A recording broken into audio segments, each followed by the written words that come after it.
Bonsoir et bienvenue à toutes et à tous à l'émission Éthique dans la société et les médias. Nous sommes ce soir face à vous avec un sujet très délicat, la radicalisation. J'ai l'honneur d'accueillir Monsieur Yann Ismail, islamologue et universitaire à Strasbourg. Bienvenue Monsieur Maïl. Merci.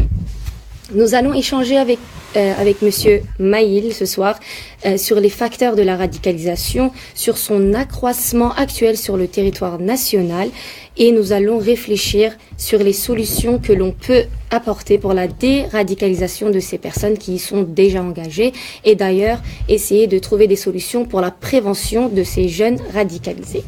Alors, vous savez, Monsieur Maïl, qui dit radicalisation dit djihadisme, donc dit l'islam.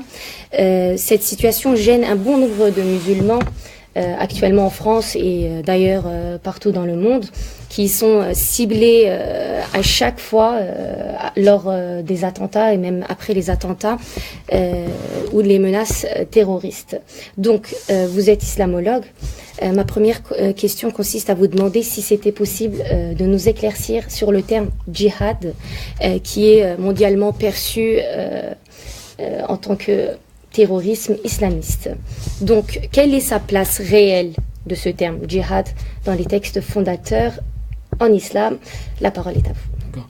Tout d'abord, le terme il a été complètement dénaturé, que ce soit en Occident et même par certains musulmans, et notamment ceux qui tuent et qui commettent des actes violents au nom de ce djihad. Si on revient à la terminologie en langue arabe, jahada yujahidu, ça renvoie à l'idée d'un effort. Et d'ailleurs, c'est une terminologie qu'on retrouve dans le Coran, qui est présente dans le Coran, et qui renvoie à un effort, au fait de s'engager à dépenser une énergie en vue d'un objectif. Et dans la terminologie islamique, c'est l'idée donc de fournir cet effort-là en vue d'un objectif positif, que ce soit par des paroles ou par des actions. C'est l'idée de réaliser des choses positives, bienveillantes, bienfaisantes. Et il s'agira par exemple de tout ce que, par exemple, les savants musulmans appellent djihad al-nafs, et aussi ce qu'on appelle aussi djihad al-shaytan. C'est ce qui concerne en fait la lutte contre son propre ego, contre soi-même, une lutte spirituelle, contre l'ensemble de ses penchants négatifs, de ses tentations, de sa colère, de sa propre violence interne, dans le cadre d'une réforme spirituelle, tazkiyat an-nafs, pour se rapprocher de Dieu. Et dans le même sens, lutter contre ce qu'on appellerait les tentations du malin, du diable. Et donc ça renvoie au djihad et au grand djihad. C'est-à-dire que le prophète Mohammed sallallahu alayhi wa sallam a distingué le grand djihad, le djihad al-akbar, du petit djihad. Et donc dans le grand djihad, il incluait donc ce djihad spirituel qu'on retrouve à de nombreuses reprises dans le Coran, soit par le vocable djihad, soit par d'autres vocables. Par exemple, on a un verset du Coran qui nous dit wahjurhum hajran jamila, c'est-à-dire exile-toi d'eux d'un bel exil. C'est l'idée d'un exil spirituel, s'exiler de ceux qui peuvent nous faire du tort et nous agresser par un exil spirituel. Et ça, c'est une forme de djihad. Moi-même, dans mon cursus en études islamiques, j'avais un de mes professeurs en droit musulman qui nous disait: lorsque vous travaillez vos cours, que vous venez au cours, que vous révisez pour vos examens et que vous venez passer l'examen, c'est un djihad. Mais à une condition, c'est que l'intention, la niya, elle soit pour Allah subhanahu wa ta'ala, et donc qu'il y ait cette dimension verticale et spirituelle. Dans le même temps, un autre élément dans ce qui concerne le djihad, ça sera par exemple l'ensemble des actes de bienfaisance en faveur de la justice, de la paix, de l'équité, de la solidarité qu'on pourra réaliser dans la société. Si par exemple je mets en place une campagne humanitaire pour aider les Rohingyas ou les Syriens, si je m'engage dans un projet économique pour aider les plus pauvres et les plus démunis, lorsque ça se fait dans l'esprit de la foi musulmane, ça devient un djihad. Ensuite, effectivement, il y a le petit djihad qui renvoie à la dimension militaire, que parfois dans le Coran est exprimé à travers le mot qital, donc l'idée de combat. Et donc là, bon, il y a des grands débats historiquement, mais déjà, pour ce qui concerne ce djihad-là, contrairement au premier, il n'est pas une obligation individuelle. Alors que le fait de lutter contre ses penchants négatifs et sa propre tentation à aller vers le mal, c'est une obligation individuelle. C'est fard ayn dans le droit musulman, alors que tout ce qui concerne la dimension militaire, elle est collective, c'est-à-dire fardu kifaya. Elle n'est pas une obligation pour chaque musulman. Ensuite, il y a eu des grands débats théologiques, mais ce que disent la plupart des savants contemporains, si je prends des gens comme Zuhaili, comme Mahmoud Chaltout, ils disent que ça concerne uniquement ce qu'on appellerait la légitime défense. C'est-à-dire, par exemple, un pays est agressé par un envahisseur, par un colonisateur, et il résiste simplement pour protéger sa terre et son peuple. Mais en aucun cas, cela ne peut justifier le meurtre d'innocents, l'agression militaire, l'offensive, et tout ça, selon aujourd'hui l'interprétation qui est devenue majoritaire, en tout cas aujourd'hui chez les savants musulmans, c'est quelque chose qui n'est pas conforme au djihad. D'accord, je vous remercie. Mais d'ailleurs, vous savez, ce terme djihad est mal interprété aussi, d'ailleurs, dans une partie de la communauté musulmane, un certain groupe comme Daesh qui s'autoproclame comme musulmans. Et comment se décrivent-ils? Quelles sont leurs idéologies et sont-ils reconnus par les autres communautés et autres confréries musulmanes? Déjà, si on prend l'écrasante majorité des personnalités religieuses, des savants musulmans, des ulama, des institutions religieuses et des États musulmans, ils sont tous opposés à Daesh, à la fois sur le plan politique et pratique et à la fois sur le plan théologique. Et on peut citer le Qarawiyyin au Maroc, l'Azhar en Égypte, Zaytouna, de même pour le Diyanet en Turquie, les Deobandi en Inde, comme les autorités musulmanes au Pakistan, en Indonésie, en Malaisie, et l'ensemble des États musulmans, qui notamment ont pu l'exprimer dans le cadre de l'OCI, l'Organisation pour la coopération islamique, ont tous exprimé leur rejet du terrorisme violent et de l'extrémisme violent qui se fait au nom de l'islam, et notamment le groupe Daesh. Donc pour ce qui concerne Daesh, eux, à l'intérieur, ils se considèrent comme légitimes, ils se considèrent comme les successeurs finalement d'une tradition musulmane authentique. Ils se revendiquent même l'autorité politique califale. Actuellement, on le voit dans ce qu'ils appellent leur califat entre la Syrie et l'Irak. Et sur le plan théologique, souvent, ils vont utiliser des textes du fiqh classique, des textes du Moyen-Âge, même parfois de savants reconnus, mais ils vont les appliquer à notre époque de manière complètement décontextualisée et souvent de manière très sélective. C'est-à-dire qu'ils vont prendre des extraits d'un ouvrage qui arrangera leurs intérêts politiques et idéologiques, mais ils écarteront beaucoup d'autres éléments. Ou par exemple, je me rappelle avoir écouté, alors là c'était un des leaders d'Al-Qaïda, qui disait par exemple que tous les textes islamiques, ils nous disent que quand on fait la guerre, on ne doit pas s'attaquer aux femmes, aux enfants, et ne même pas couper un arbre. Et ben ils ont eu leur propre interprétation de ce texte en disant que c'était un texte circonscrit, particulier, qu'on ne pouvait pas généraliser. Alors que la majorité des savants, et même quelqu'un qui lit ce texte, objectivement voit que c'est la règle en islam, qu'il y a des règles, il y a une éthique de la guerre, une éthique même dans le combat, et qu'on ne peut pas faire n'importe quoi, et que la vie des innocents doit être préservée. D'accord. Je vous remercie.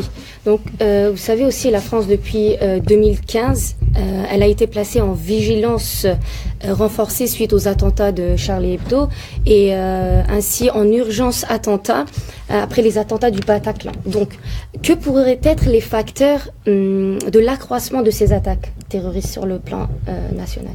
Bon, les causes, à mon avis, elles sont multiples. Déjà, c'est parce que il y a des gens qui, pour des raisons idéologiques, veulent en découdre avec la France, et ça touche pas que la France. D'ailleurs, on a des attentats en Turquie, dans le monde arabe, etc.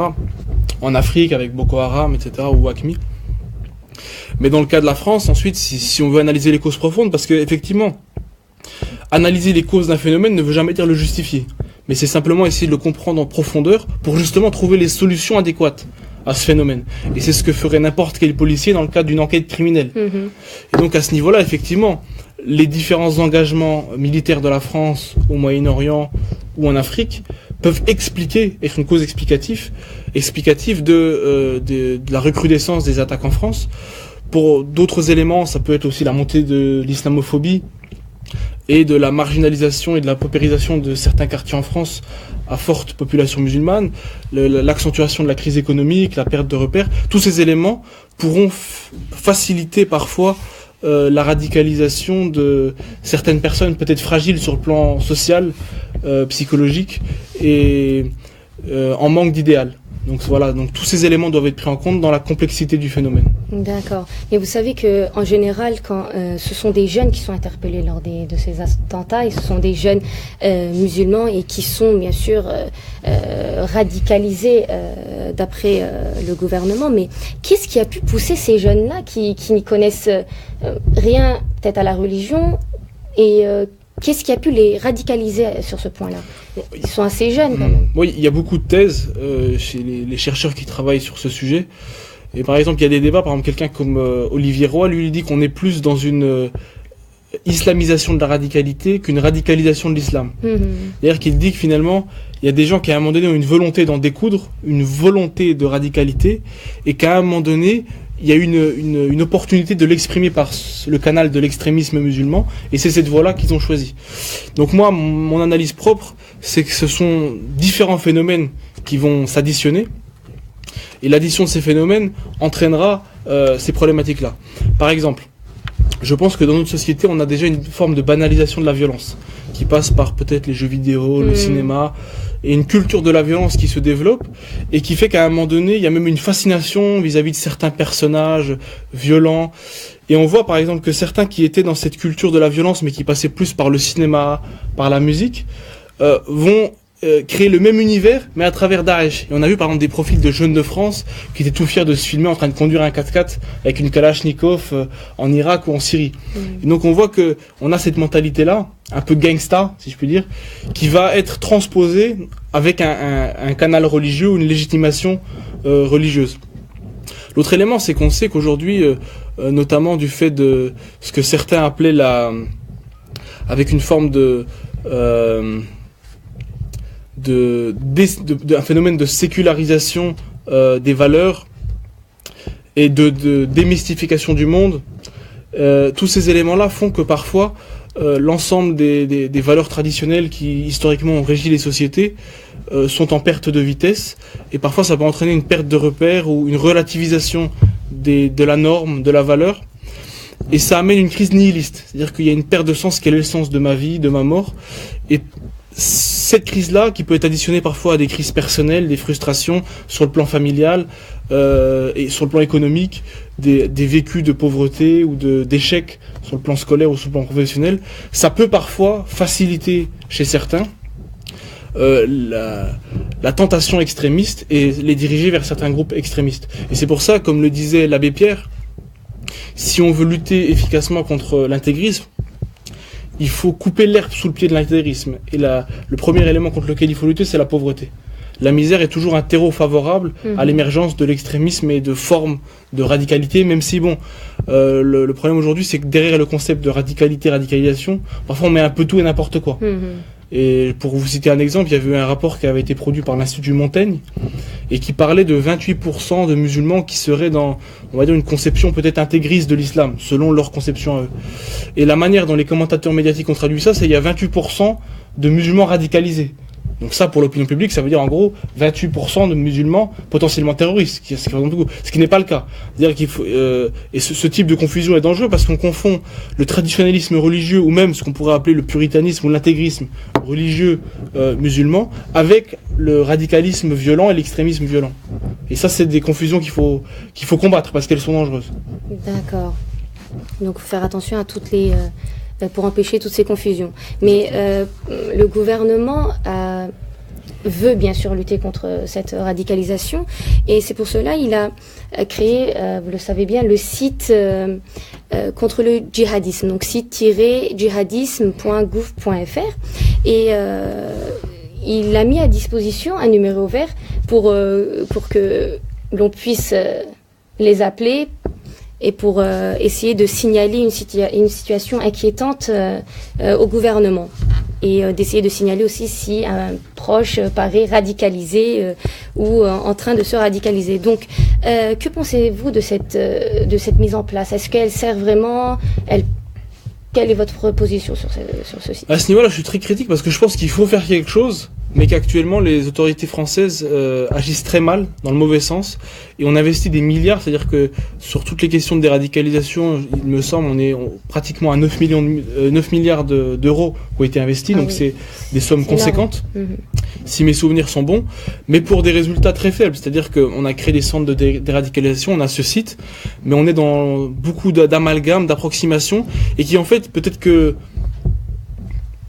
les acteurs de ce type d'initiative ne se rendent pas compte, mais parfois, elles sont même contre-productives. C'est-à-dire que par un ensemble d'amalgames, de maladresse, finalement, on peut parfois renforcer le phénomène de radicalisation chez certains qui, à la base, n'avaient pas vocation à se radicaliser. Et je vais vous citer quelques exemples. C'est que déjà, quand on appelle tout à chacun à signaler une potentielle radicalisation, dans un contexte d'islamophobie montante, ça amène de nombreux cas de signalement pour des gens qui n'avaient strictement rien fait, qui étaient simplement dans une pratique religieuse visible, voire peut-être traditionnaliste, mais qui n'avait strictement rien à voir avec le djihadisme et ou toute forme de violence. Et pourtant, ces gens-là ont été inquiétés, ont eu ensuite des problèmes avec la police. Et ça, donc, c'est très grave parce que finalement, on donne un pouvoir aux citoyens lambda pour dénoncer un musulman du quotidien, sur la base sans qu'il n'y ait vraiment de critères établis de radicalisation. Et ce qui est encore plus grave, c'est que sur le site que vous évoquez, qui est un site gouvernemental, on évoque comme signe de radicalisation, par exemple, le fait de changer de tenue vestimentaire, de changer d'alimentation. Mais ça, c'est pour n'importe quel musulman. Il y a énormément de femmes musulmanes qui pour 99,9% n'ont rien à voir avec toute forme de radicalité, qui portent le voile, certains hommes qui peuvent avoir une barbe, certains hommes qui peuvent aller à la mosquée avec une djellaba, qui vont changer d'alimentation parce qu'ils vont consommer halal ou ne plus boire d'alcool, mais ça c'est simplement être musulman. Oui, exact. Et donc là, c'est peut-être évoluer aussi dans la foi, tout à fait. Et donc là, par ce type d'expression, ici le gouvernement crée des amalgames entre finalement islam et terrorisme, et le musulman du quotidien est terrorisme, et ces amalgames-là peuvent favoriser des discriminations, et donc ça c'est même quelque chose de dangereux, surtout quand on sait que les études nous montrent que dans la majorité des cas, la radicalisation ne se passe pas dans les mosquées, elle se passe à l'extérieur, que les profils radicalisés souvent sont très loin de la pratique religieuse, ou sont venus à la pratique religieuse très peu de temps avant d'entrer dans des actions violentes, et qu'on est plus dans des profils qui ne souhaitent pas vraiment passer par un processus d'islamisation au sens de passer par la foi, par la spiritualité, mais qui veulent directement en découdre et passer à la violence. C'est-à-dire que leur objectif, c'est la violence. Ce n'est pas l'islam. Et donc, à ce niveau-là, il y a de vrais problèmes. Et donc là, je pense que la France devrait s'inspirer de choses qui peuvent se faire en Allemagne ou en Angleterre, où on intègre beaucoup plus la société civile dans tous les processus de réflexion sur la déradicalisation. Et surtout, on intègre des partenaires musulmans de différentes sensibilités à partir du moment où ils peuvent être utiles à la cause. C'est-à-dire qu'en France, on considère que les seuls musulmans qu'on doit intégrer au processus de travaux officiels dans la lutte contre la radicalisation, c'est seulement ceux qui correspondent aux critères de l'élite dominante, qui idéologiquement, intellectuellement et politiquement arrangent nos élites dominantes. Et beaucoup sont exclus, sont marginalisés, simplement parce que, non pas parce qu'ils sont radicaux, mais simplement parce que leur idée ne correspond pas à une certaine doxa. Et donc ça, c'est problématique, parce que le but, si on veut servir l'intérêt général, si on veut servir la France, c'est vraiment de réunir tous ceux qui peuvent être utiles à ce niveau-là. Et pour vous citer un exemple, par exemple en Angleterre, il y avait des initiatives qui avaient été prises, où même on invitait des gens, des musulmans orthodoxes, qui par le passé avaient eux-mêmes fait le djihad en Afghanistan, par exemple. Et qui, à partir de cette expérience-là, expliquaient aux jeunes pourquoi ils ne devaient pas partir en Syrie, en Irak, et pourquoi c'était une mauvaise résolution. Et on voit que ce type d'initiative, elle fonctionnait.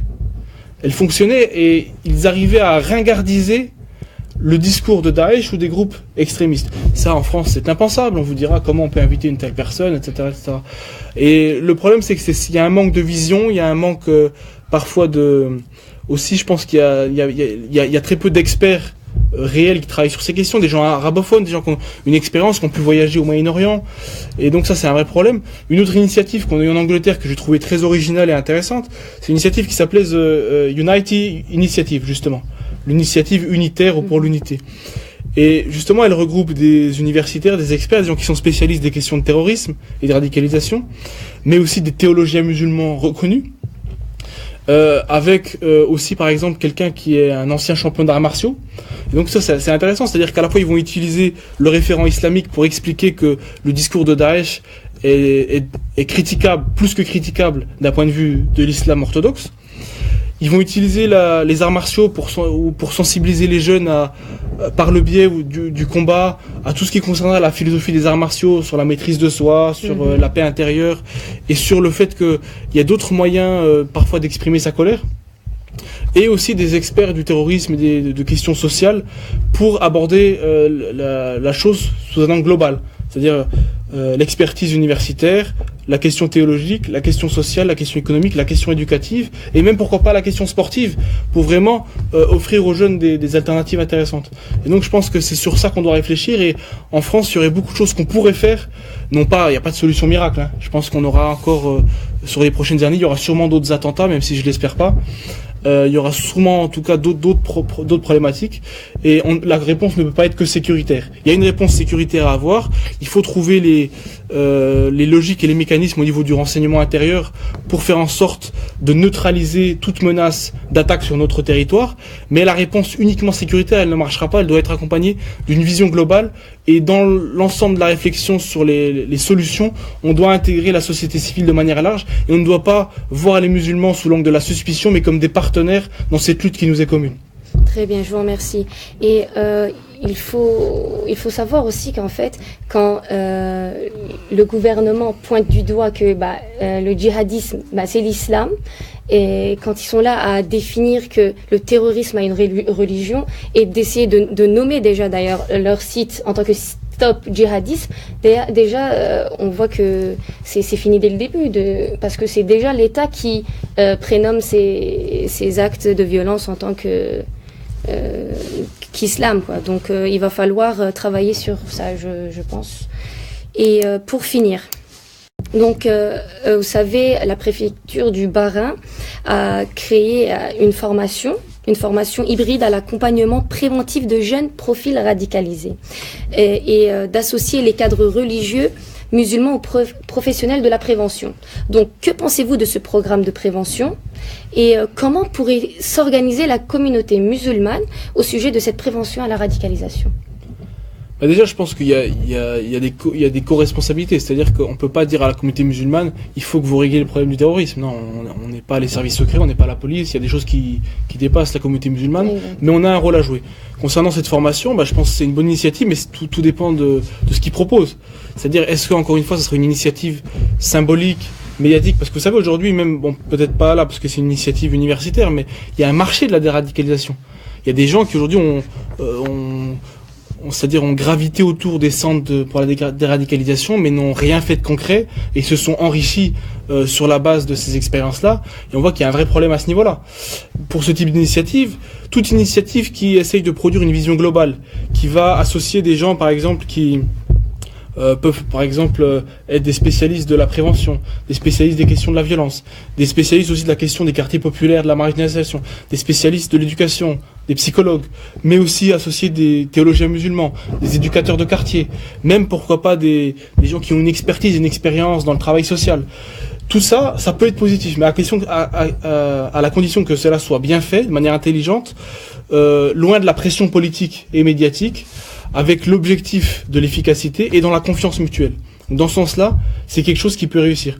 Au niveau de la communauté musulmane, pourquoi pas participer lorsqu'il y a des initiatives positives qui sont prises. L'autre élément, c'est ce que je dis. Moi, je pense que penser que comme on le retrouve parfois dans un certain discours politique et médiatique, et certains musulmans s'engouffrent là-dedans parce qu'encore une fois il y a un marché, il y a des possibilités de promotion. Il faut réformer l'islam pour lutter contre le djihadisme, mais ça n'a rien à voir. C'est comme il faut pas réformer le bouddhisme pour faire arrêter le massacre des Rohingyas, ça n'a rien à voir. C'est vraiment des gens stupides qui nous racontent ça. Ça n'a strictement rien à voir. Au contraire, c'est même l'inverse. C'est au contraire aujourd'hui le fait qu'il existe une orthodoxie musulmane et une orthopraxie musulmane, et que des institutions internationales le revendiquent, qui permet de marginaliser théologiquement et de réfuter théologiquement le discours des extrémistes type Daesh. Et donc au contraire, c'est avec ces institutions-là qu'il faut travailler, et c'est avec des acteurs musulmans, des théologiens musulmans, des intellectuels musulmans reconnus à l'intérieur de leur communauté pour leur crédibilité à la fois intellectuelle et théologique, qui pourront apporter une réfutation théologique qui est utile mais qui n'est pas suffisante, qui est un élément parmi des dizaines d'autres. Et ceux qui veulent réduire ça à ça, c'est problématique. Il y a une dimension politique et géostratégique. Là, c'est à l'État français de modifier aussi peut-être sa politique au Moyen-Orient, vers une politique plus juste et plus équitable et moins militariste. Et parce qu'on ne peut pas dissocier le phénomène géostratégique du phénomène du terrorisme. Un exemple, la création de Daesh et l'émergence de ce mouvement en Irak est fortement liée à la déstructuration de l'État irakien par l'intervention américaine. Donc tout est lié, tout est connecté. Il faut connecter le théologique au social et à l'éducatif sur le plan interne, avec sur le plan international la dimension géostratégique et géopolitique. Et donc ça, c'est quelque chose de fondamental à mon sens, mais je reste optimiste et je pense qu'on pourra à l'avenir trouver des voies qui nous permettront d'avancer positivement. Très bien, je vous remercie beaucoup. Je tiens à remercier à Monsieur Maïl d'avoir accepté notre invitation. Merci de votre invitation. Et lui souhaite bon courage et beaucoup de réussite dans son cursus universitaire. Et vous remercie, vous, chers téléspectateurs, d'avoir accepté et d'être à côté de nous, accorder du temps à nos côtés. Et n'hésitez surtout pas à nous transmettre vos questions, vos avis ou vos propositions sur la page Média France TV. Et n'oubliez pas aussi que lors du direct, vous avez la possibilité d'assister à ce live en laissant vos commentaires juste en dessous de la vidéo. Donc sur ce, je vous donne donc rendez-vous la semaine prochaine, vendredi à 20h, en espérant vous retrouver à nos côtés. Que la paix soit sur vous.